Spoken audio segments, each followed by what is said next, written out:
Shri Jagannath Baladev Subhadra Maharani ki jai. Om Namo Bhagavate Vasudevaya. Om Namo Bhagavate Vasudevaya. Om Namo Bhagavate Vasudevaya. Reading from Srimad Bhagavad-gītā, chapter 18, Sloka number 65. So we continue with our theme, which is Bhakti or devotional service. And our specific theme is Bhakti throughout the Gita.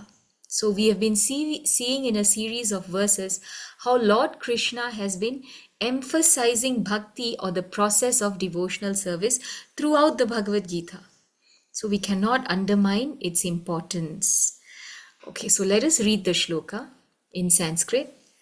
Manmana bhava madbhakto, manmana bhava madbhakto, madhyaji mam namaskuru, madhyaji mam namaskuru, mame vaishyasi satyam te, mame vaishyasi satyam te, pratijane priyosi me, pratijane priyosi me. Translation and purport by His Divine Grace A.C. Bhaktivedanta Swami Srila Prabhupada. Always think of me, become my devotee, worship me, and offer your homage unto me. Thus you will come to me without fail. I promise you this because you are my very dear friend. Okay, so now let us discuss this verse. So it is a very, very important verse actually in the Bhagavad Gita. This verse which Krishna has spoken almost towards the end of the Bhagavad Gita. Okay, and this is the most confidential knowledge. That's what Krishna says. And he is revealing the most confidential knowledge in this shloka, number 65. Okay, so here Krishna is saying, always think of me, become my devotee, worship me, and fourth, offer your homage unto me. Okay, so these four things we should always remember, we should always meditate upon. All right, so when we do these four things, Krishna is saying that you will come back to me without fail. Satyam te. Satyam te means this is the truth. Mame vaishyasi satyam te. Truly, truly you will come back to me. Krishna is giving assurance, right? And pratijane, I promise you. Truly, satyam te pratijane. Truly, I promise you. Why? Priyosi me. Because you are my very dear friend. You're very dear to me. This is what Krishna is telling Arjuna. So we are seeing the shloka today, chapter 18, shloka number 65. But this same shloka was recited by Krishna in the 9th chapter. It's basically the last shloka of the 9th chapter. So we can see how there are 18 chapters in the Bhagavad Gita. And in chapter 9, at the end of chapter 9, which is in the smack middle of the Bhagavad Gita, Krishna recites this verse. And now, at the smack end of the Bhagavad Gita, Krishna is reciting the same verse again. So just imagine how important it is. Okay, so now let us look at how Krishna recited this in the 9th chapter of the Bhagavad Gita.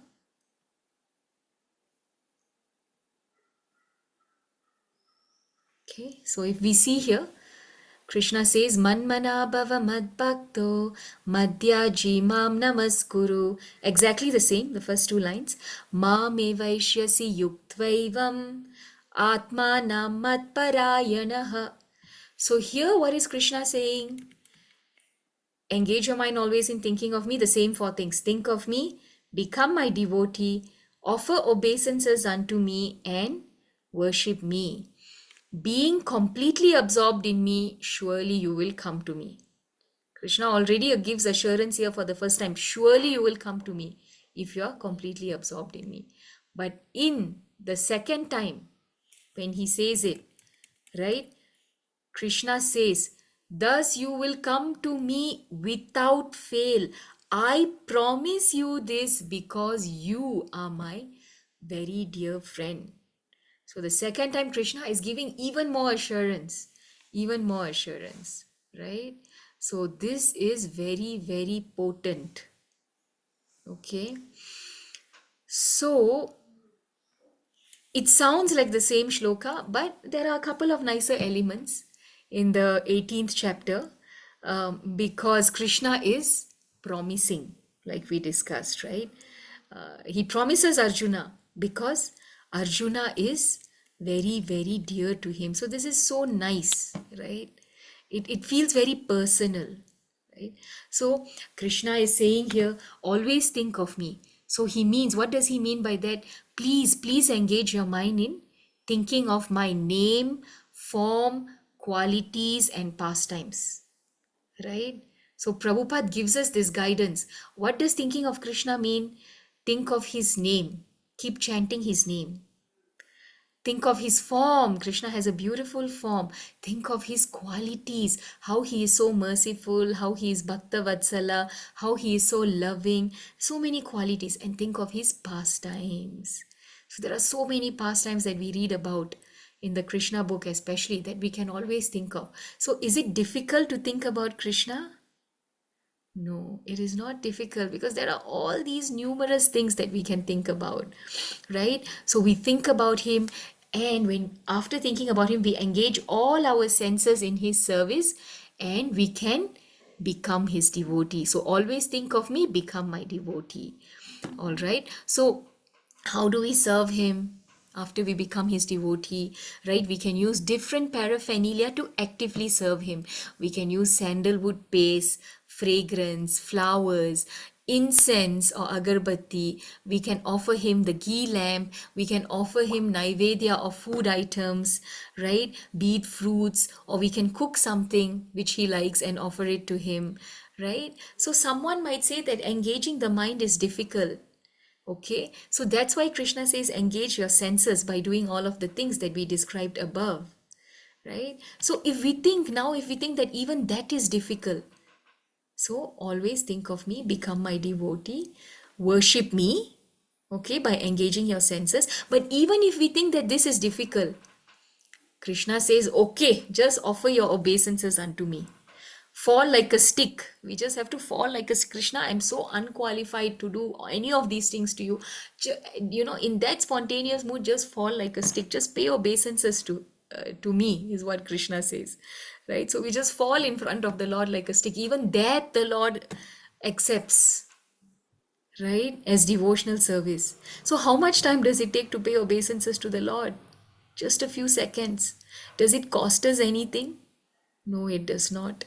Anyone who is healthy, and probably someone who doesn't have back pain or some knee pain, can easily offer obeisances to the Lord at least 1 to 3 times a day. There's no problem with that, right? So this is a very important thing. How Krishna has made things so simple for us. He has given us so many options.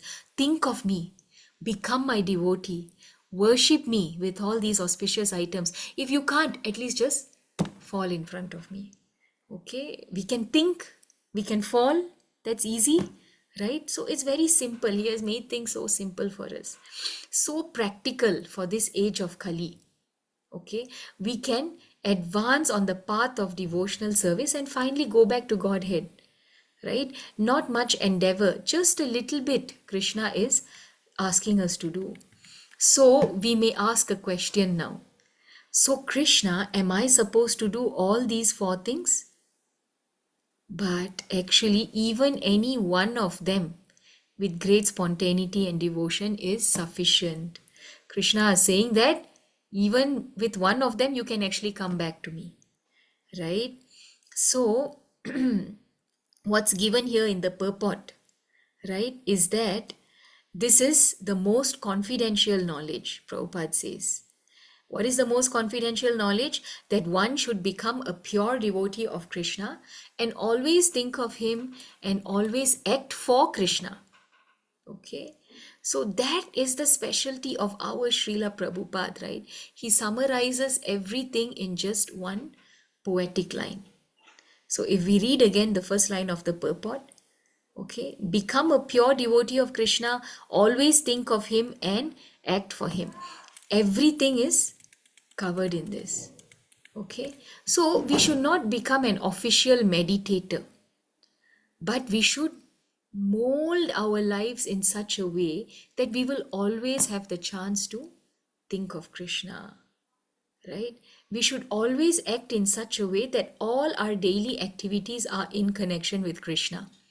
Okay, we should arrange our lives in such a way that throughout the 24 hours of the day, we cannot think of anything but Krishna as much as possible, right? So, this is our endeavor to get closer to Krishna. We should at least plan an endeavor. Okay, everything that I do, let me dedicate it to Krishna. So, all of us as devotees, we should mold our lives in such a way, right? That we are able to think of Krishna and engage our senses in the service of Krishna. Okay, so many things that we can do, right? Offer different things to Krishna, offer obeisances to Krishna. So, all this is very important for us. Okay, it is up to us. Krishna has told us. So, it is up to us. We have that free will to decide what to do, right? And so, do we want to mold our lives or not around Krishna? That is now up to us. Okay, and we have to understand one thing. In this age of Kali, we are going to live for a very, very short span of time. So, how soon do we want to take up to this? Okay, because in that short span of life, we are expected to attain something very, very big, very, very great, very, very high, which is going back to the Lord's abode. So, how is that going to happen? We have to be intelligent enough to mold our lives in such a way that we are able to engage ourselves in the service of the Lord. Okay, so it is very important that we mold our lives in such a way that we can go back to Godhead in this lifetime itself. As much as possible, this should be our consciousness. Krishna, let me constantly serve you. Let me constantly serve you. Let me constantly serve you. Right?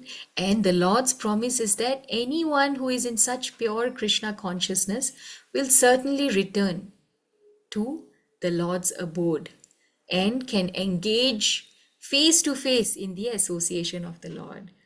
Okay, so this most confidential part of this knowledge is spoken to Arjuna because he is a very dear friend of Krishna, right? So, everyone who follows the path of Arjuna can become a dear friend of Krishna and obtain the same perfection as Arjuna. So, Krishna is making it very clear. He is saying that since you are very dear to me, I am giving you this confidential knowledge. So, if we want to become dear to Krishna, then we just have to follow what Krishna is saying in the Bhagavad-gītā, and we will become dear to Krishna. So, this is a very, very important point that is made here. All of us should endeavor to become closer to Krishna. All of us, by following these principles, by following the instructions given in the Bhagavad Gita, we can become closer to Krishna. Right? Now, there are some strong points that Srila Prabhupada is making here, and we can see his mood. He is stressing that we should concentrate our mind upon Krishna. Which form of Krishna? The very form with two hands carrying a flute. The bluish boy, okay, with a beautiful face and peacock feathers in his hair. So, if anyone has a doubt about any other form of the Lord or about just the Brahman effulgence of the Lord, then we can show them this translation and purport. You know, how is it possible to think of just light? Right? Krishna is saying, always think of me. Right? So, Srila Prabhupada interprets that with us in a very nice way. He says in the purport very specifically, dear devotees, think of me. Right? Means, what does think of me mean? Srila Prabhupada says, think of that very form with two hands, carrying a flute, that blue complexion with a beautiful face and peacock feathers in his hair. Right? Isn't this much more pleasant to think of than anything else? Right? So this is a very nice description. Okay, the Brahma Samhita describes this beautiful form of the Lord, right? And how his complexion is that of a freshly formed rain-filled cloud. right? So that color, that Megha Varna, that's the color of Lord Krishna, right? So sometimes we may ask, how do we know? How we give us some guidance on how beautiful Krishna is, right? So that's why Lord Brahma says in the Brahma Samhita. Lord Brahma says in the Brahma Samhita, in fact, that you are so beautiful that you enchant cupids, crores and crores of cupids. Right? Lord Brahma tells Krishna, you're so beautiful that you enchant crores and crores of cupids. It's difficult for us to imagine because we have never seen anyone so beautiful in this planet, as beautiful as Kamadev. We have no idea how beautiful Kamadev is. And not one single Kamadev, Krishna enchants crores and crores of Kamadevs. Right? That is how beautiful he is. Okay, so Prabhupada is saying here, fix your mind on this beautiful form of Krishna. Okay, so Krishna's form, if Krishna is so beautiful, okay, we know that Krishna's form and Krishna's name are non-different. So Krishna's form is so potent, his name is equally or even more potent because the name is more merciful, right? Because we may not be allowed to perceive or touch the form of the Lord, but we can perceive and chant the holy names of the Lord constantly. Okay, when we are chanting, we are actually meditating on Krishna. The name of the Lord is non-different from the form of the Lord. We are saying this again and again. The name Hare Krishna, Krishna Krishna, Hare Hare, Hare Rama, Rama Rama, Hare Hare is non-different from that bluish, blackish, beautiful form with beautiful peacock feather and a yellow dhoti.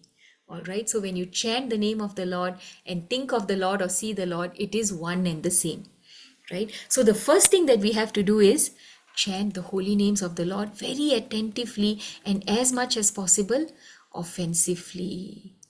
Okay, so anyone who desires to go back home, back to Godhead, should meditate on the Lord by chanting his holy names always as much as possible.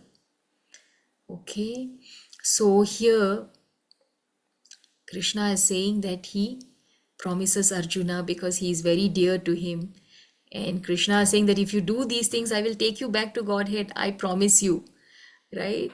So Krishna repeated this shloka 2 times. This is the only shloka which Krishna recites or states 2 times in the Bhagavad-gītā. So this is definitely worth remembering. Okay, so our Ramchandra Prabhu, who usually visits all of you here and shares enlightening things with all of us in this morning session. Once when Prabhu was giving a class, Prabhu likes to introduce acronyms which will help us remember important concepts, right, in Krishna consciousness. So Prabhu kept requesting us, come up with an acronym for these 4 things to help devotees remember it better. So then we suggested, Prabhu, what about a bow? A bow, taking a bow, B-O-W. Bow is like bowing down, right? So that is very significant in this verse because we are also offering obeisances to Krishna. Krishna is asking us to offer obeisances. So if you see A and then B-O-W, a bow, so always think of Krishna, A, B, become my devotee, O, offer obeisances unto me, and W, worship me. So all 4 things are covered. So these 4 things we have to always remember. I repeat, a bow or take a bow. So a bow, A, always think of me, B, become my devotee, O, offer your obeisances unto me, and W, worship me.